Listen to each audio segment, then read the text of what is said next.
Hello, Ginny with Nutrition University. Today we are working on the number 3 most popular struggle with nutrition. We are doing our top 10 countdown, and just a reminder that all of these top 10 come from you, people who are interested in nutrition and who have been struggling with figuring out all of the bits and pieces. This is our 3rd most popular struggle, and it's actually a couple of things kind of combined into one.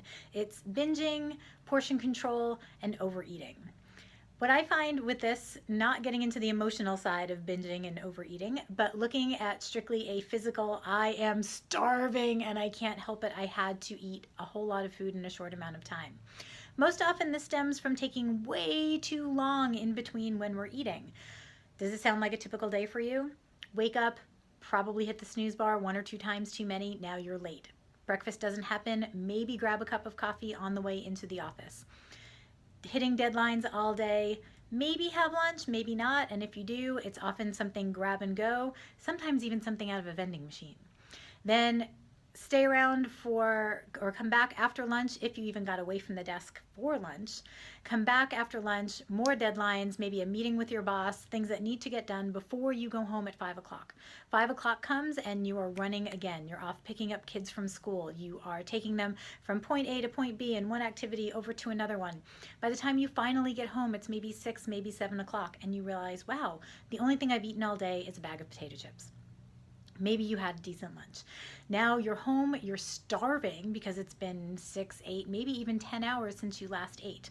What are you going to do? Are you going to take the time to take something out of the refrigerator, gently wash your vegetables, peel them, prep them, and then cook them? Of course not. You're starving. You're going to eat the first thing that you can get your hands on. And because our body is now thinking that it's in a starvation type mode, you're going to eat way more calories than you need. Our brain does not catch up with us when we are eating quickly. It takes about 20 minutes for our brain to recognize what has gone through our mouth and down into our stomach. We can do a lot of damage in 20 minutes. So how do you get around this struggle? What do you do? There are a few things you can do. One is maybe looking at your sleep cycle and figuring out if you can tighten that up a little bit in the morning so you do have a little bit of time to eat.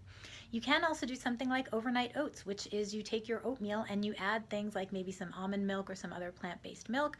And really, if you want to add some fruit or some nuts in there, you can, but you just load it all up, put it in the refrigerator.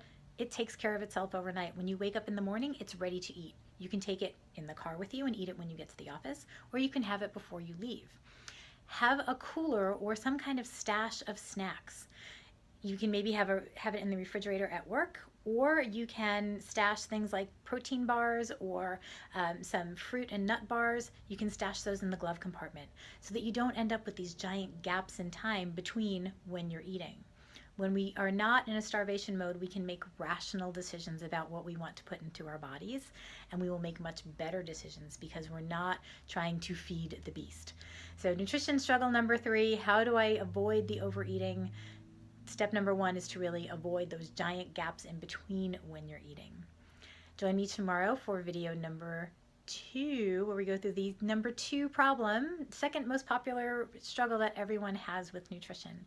If you've missed any of the ones that we've already done, go ahead and take a look back at those videos. They start at number 10 and they count all the way down. I will see you tomorrow for number 2.